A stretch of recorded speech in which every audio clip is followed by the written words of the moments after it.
चालेल.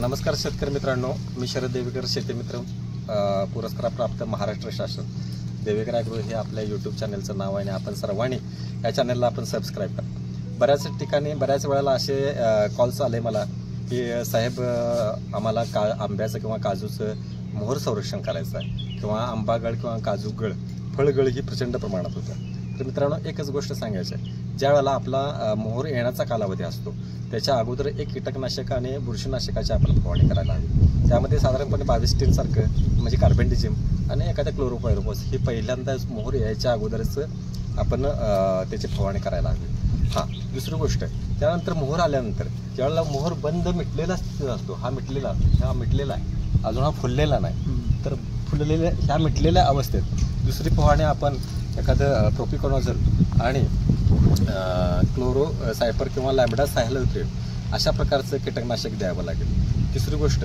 ज्यावेळेला मोहर फुलणार आहे त्यावेळेला त्या 15 दिवसाच्या अंतरामध्ये हा जर मोहर फुलला तर त्या 15 दिवसाच्या अंतरामध्ये कुठल्याही बुरशीनाशकाचा आणि कीटकनाशकाची फवारणी करायची नाही. कारण का, हे ज्यावेळेला फुलेल त्यावेळेला परागीत होण्यासाठी मधमाशा आणि फुलपाखरांचा इथं संचार वाढलेला असतो आणि त्याच्याच मधमाशा आणि फुलपाखरांच्याच मुळे तिथं परागीभवन होणार आहे आणि परागीभवन चांगलं झालं तरच आपल्या झाडाला सेटिंग चांगली येणार आहे, म्हणजेच तुमचं फळं धरण्यास चांगला विशेषतः हे मदत होणार आहे. तर अशा अवस्थेला तुम्ही कुठल्याही प्रकारची फवारणी करू नका. ज्यावेळेला हा काजूतनं मोहरातनं ज्यावेळेला बी धरेल, छोटी कणी धरेल, जे अगदी वाटाण्या एवढी काजू बी धरली की त्यावेळेला मात्र की फळ पोकरणारी आळी किंवा फळमाशी नावाचा एक प्रकार असतो, शिवाय तुडतुडे थ्रिप्स आता मोहराला पण त्रास देत असतात. तर अशा अनुषंगातनं मागाशी सांगितलेलं तुडतुड्या आणि थ्रिप्ससाठी किंवा तुडतुडे थ्रिप्ससाठी आपण मागाशी सांगितलेल्याप्रमाणे प्रोपिकोनोझोल किंवा कार्बेंडिझिम, क्लोरो ह्यांच्या फवारण्या घेतल्यात. आता दुसरी गोष्ट, ज्यावेळेला कणी धरणार आहे त्यावेळेला फळमाशी नावाचा एक प्रकार असतो. तो फळमाशी काय करते तर ते झाडाला डंक मारते आणि किंवा त्या झाडा इथं जर समजा इथं काजू बी लागली तर ह्याच्या पाठीमागच्या साईडला फळमाशी डंक मारते आणि तिथलं ते पान देठ आहे तो डॅमेज करते, शिवाय बी पोखरून सुद्धा तिचं नुकसान करते.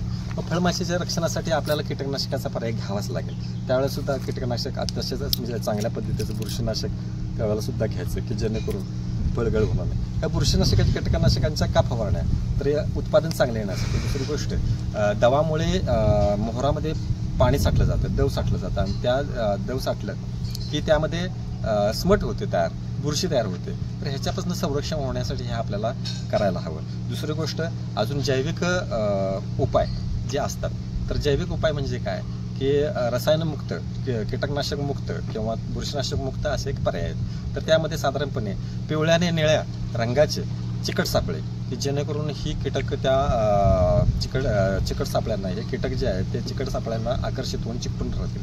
दुसरी गोष्ट, माशीसाठी कामगंध सापळे हा पर्याय आपल्याला अतिशय चांगल्या पद्धतीनं म्हणजे नैसर्गिक कीड नियंत्रण करण्यासाठी हे उपाय योजायला आपण अडचण नाही. तर ह्या सर्व जे आंबा बागायतदार असतील, काजू बागायतदार असतील किंवा इतर फळपिकांचे बागायतदार असतील, तर ह्या सर्वांनी हा आपला व्हिडिओ अतिशय मौल्यवान बनवला की जेणेकरून तुम्हाला येणारे प्रॉब्लेम मी आता क्लिअर केले.